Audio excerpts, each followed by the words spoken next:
Subscribe करो, share करो, like करो, बेल आइकन को दबाओ नोटिफिकेशन के लिए।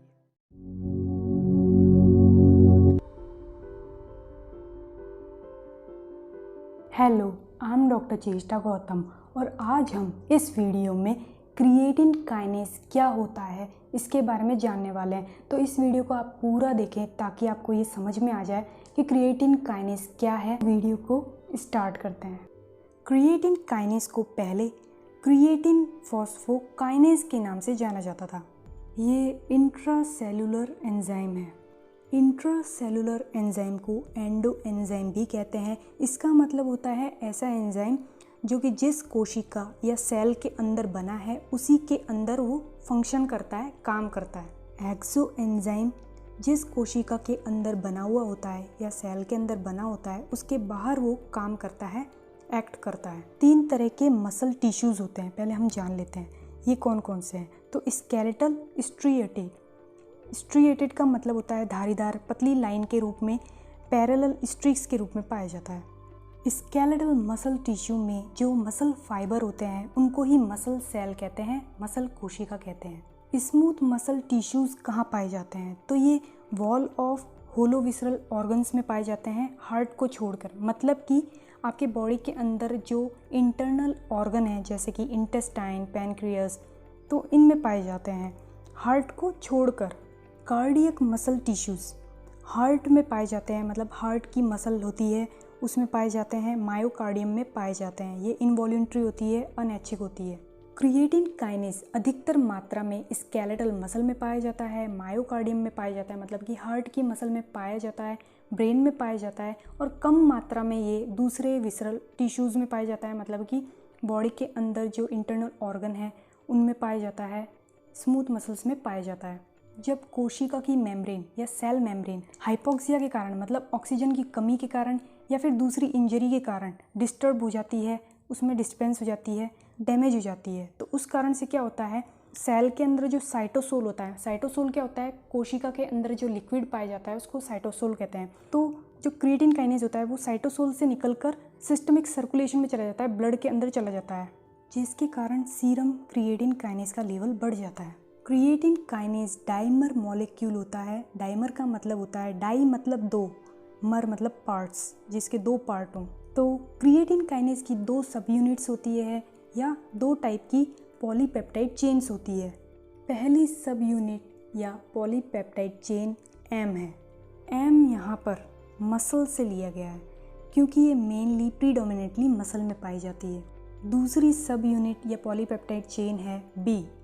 तो यहाँ पर बी ब्रेन से लिया गया है, तो मेनली ये प्रीडोमिनेटली ब्रेन में पाई जाती है।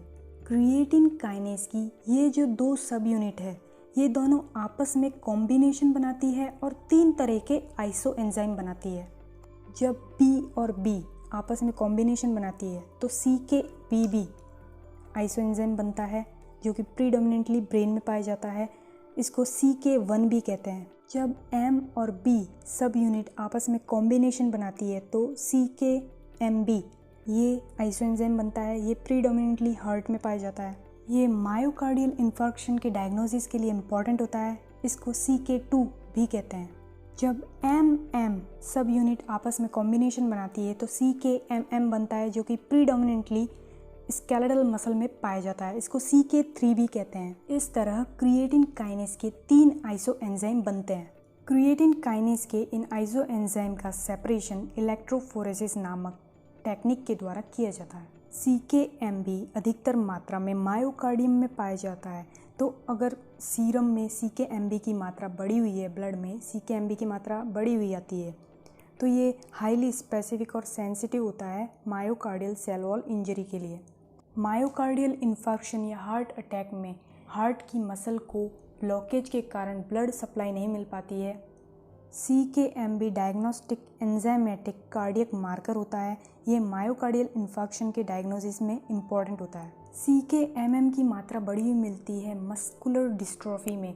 मसल्स धीरे धीरे वीक होती जा रही है तो उस कंडीशन में मिलती है। मसल में चोट लग गई है, ट्रॉमा है, तो उस कंडीशन में मिलती है। क्रश इंजरी में इसकी मात्रा बढ़ी हुई मिलती है ब्लड के अंदर, और एक्सीडेंट की कंडीशन में भी इसकी मात्रा बढ़ी हुई मिलती है। हाइपोथायरॉयडिज्म के 50 से 60% पेशेंट ऐसे होते हैं जिनमें टोटल क्रिएटिन काइनेज की मात्रा बढ़ी हुई मिलती है, एलिवेटेड मिलती है।